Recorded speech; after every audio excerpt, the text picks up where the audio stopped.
അള്ളാഹു സുബ്ഹാനഹു വ തആല ഇദ്ദേഹത്തിന് ബറക്കത്ത് ചെയ്യട്ടെ. പടച്ച റബ്ബേ ഇദ്ദേഹത്തിന്റെ കച്ചവടത്തില് ലാഭം കൊടുക്കട്ടെ. നിങ്ങൾ ഈ വീഡിയോ ഒന്ന് കണ്ടു നോക്കൂ.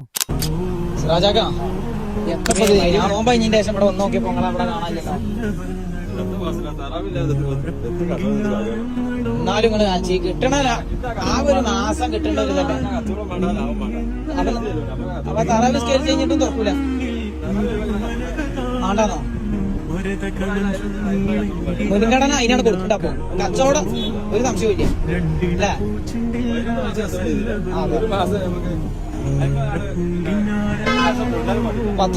പരിശുദ്ധ റമളാനിലെ പ്രത്യേകമായ നിസ്കാരമാണ് തറാവി എന്നുള്ളത്. അദ്ദേഹം പറയുന്ന ആ വാക്കില്ലേ, ആദ്യം തറാവി, ആദ്യം നിസ്കാരം, പിന്നെയാണ് കച്ചവടം എന്നുള്ളത്.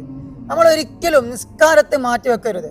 നിസ്കാരത്തെക്കാൾ വലുതായിട്ട് നമ്മൾ ഒന്നിനും പ്രാധാന്യം കൊടുക്കരുത്. ശരിക്കും പറഞ്ഞാൽ ജുമാ ദിവസങ്ങളിൽ പോലും കച്ചവടം കൂട്ടാതെ ജുമാക്ക് പള്ളിക്ക് പോവാതെ കച്ചവടം ചെയ്യുന്ന ഒരുപാട് ആളുകളുണ്ട്. ഇദ്ദേഹം പറയുന്ന പിന്നൊരു കാര്യമുണ്ടല്ലോ, 11 മാസക്കാലം എന്തൊക്കെയോ ചെയ്തുകൊണ്ട് ജീവിച്ചു. ഈ ഒരു മാസക്കാലം അള്ളാഹുവിന് വേണ്ടി അള്ളാഹുവിന്റെ വഴിയിൽ അള്ളാഹുവിനെ ഇബാദത്ത് ചെയ്തുകൊണ്ട് ജീവിക്കട്ടെ എന്നുള്ളത്. നമ്മൾ ആദ്യം വില കൊടുക്കേണ്ടത് നിസ്കാരത്തിനാണ്. നിസ്കാരം കഴിഞ്ഞിട്ട് നമ്മൾ എന്തിനും പ്രാധാന്യം കൊടുക്കാൻ വേണ്ടി പാടുള്ളൂ.